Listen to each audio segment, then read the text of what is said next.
Section 1.7 is about inverse functions. Before we look at inverse functions, there's two topics which we need to talk about, and that is one-to-one and the horizontal line test.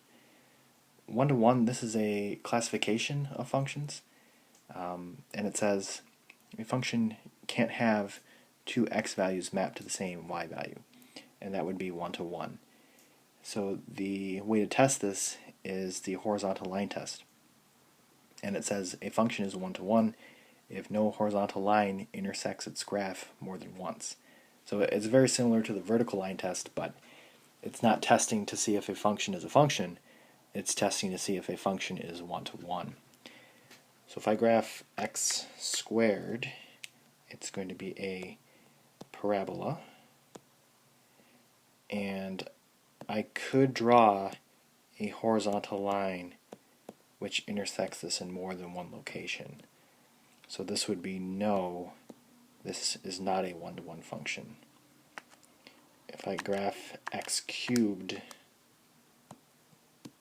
it's going to look like that, and we actually can't get a horizontal line that intersects it in more than one spot.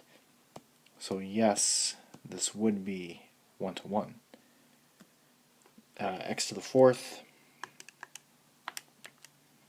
this looks similar to the parabola,